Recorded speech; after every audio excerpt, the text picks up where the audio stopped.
అది ఒక డిసిప్లిన్ నడిచే ఊరే మాది నిమ్మకూరు. అందుకే ఇక్కడ ఒక రిసెప్షన్ మహిళా ప్రాంగణం. సార్ అందరికీ నమస్కారం.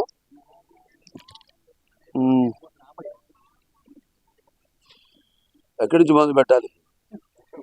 భరపడితే సంసారే మృత కోన జాయితే సజాతో అయిన జాతైన యాతి వంశ సమున్నతిని అంటారు. ఎవరైతే వాళ్ళ కుటుంబానికి అలాగే ఇక్కడ వాళ్ళ జాతికి వాళ్ళ ఊరికి వాళ్ళ జాతికి అలాగే చేసే సాంఘిక సంక్షేమ కార్యక్రమాల వల్ల అది పదవిలో ఉన్నా లేకపోయినా దేశానికి కీర్తి ప్రతిష్టలు తీసుకొస్తారు.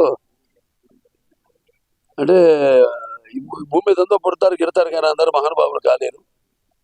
అంటే ఒక మనిషి మహోన్నత విద్యాపథంలో నడవాలంటే సత్సంకల్పం కావాలి, అకుంటే దీక్ష ఉండాలి, నీ దారిలో నడవాలి అన్నది నేను మా నాన్నగారి దగ్గర నుంచి నేర్చుకుంది. అలాగే ఒక కళాకారుడిగా ఆయన మరి చిన్నప్పటి నుంచి కూడా నాకు ఆయనే స్ఫూర్తి.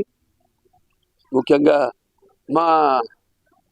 ఇవాళ మా గ్రామస్తులు, మా కుటుంబ సభ్యులైతేనేమి, మా దాయాదులైతేనేమి, లేకపోతే అందరూ అందరూ కూడా ఈరోజు మన నిమ్మకూరు అంటే ఒక ప్రత్యేకమైన స్థానాన్ని, అప్పుడు రామారావు గారు ఆయన కేవలం నటుడుగానే కాకుండా ఆయన ముఖ్యమంత్రి అయిన తర్వాత ఏ కార్యక్రమం మొదలుపెట్టినా, ప్రభుత్వ కార్యక్రమాలు పథకాలు మొదలుపెట్టినా అది మన ఆయన పుట్టిన ఊరిని మర్చిపోకుండా ఇక్కడి నుంచే ప్రారంభించేవారు. నేను చెప్పినట్టు ఇది ఇక్కడ రెసిడెన్షియల్ హై స్కూల్ కావచ్చు, లేకపోతే ఈ జూనియర్ కాలేజ్ కావచ్చు, ఇంటర్మీడియట్ కాలేజు, అలాగే మహిళా ప్రాంగణం, ప్రాథమిక వైద్య శిబిరం అయితే పిహెచ్సీలు అయితేనేమి అన్నీ కూడా ఇక్కడి నుంచే, ఈ గ్రామం నుంచే పుట్టిన గడ్డను మర్చిపోకుండా ఇక్కడి నుంచే ప్రారంభించేవారు.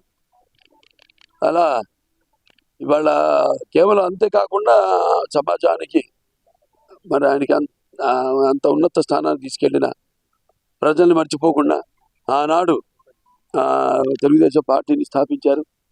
అలాగే అందరికీ బడుగు బలహీన వర్గాలు అయితేనేమి, వెనకబడిన తరగతులు అయితేనేమి, తాడిత పీడిత కులాలకి అయితేనేమి, అందరూ కూడా మైనారిటీలకి అయితేనేమి అందరికీ ఆయన సముచిత రీతిలో గౌరవించి ఈ రాజకీయాల్లో ఉన్న పదవులకు దూరంగా ఉన్న వాళ్ళందరికీ చేయూతనిచ్చి సగౌరవంగా తీసుకొచ్చి పదవులతో అలంకరించిన మహానుభావుడు నందమూరి తారక రామారావు. నాకు చిన్నప్పటి నుంచి నేను చాలా సందర్భాలు చెప్పడం జరిగింది. నాకు ఇంత ధన్యమైన జన్మనిచ్చి నన్ను మీ అందరి గుండెల్లో ఆయన ప్రతిరూపంగా నిలిపినందుకు దైవాంశ సంభూతుడు, విశ్వానికి నట రూపం ఎలా ఉంటుందో చూపించిన కారణ జన్ముడు, నా తండ్రి గురువు దైవం నందమూరి తారక రామారావు గారు. ఆయనే నాకు చిన్నప్పటి నుంచి కూడా స్ఫూర్తి.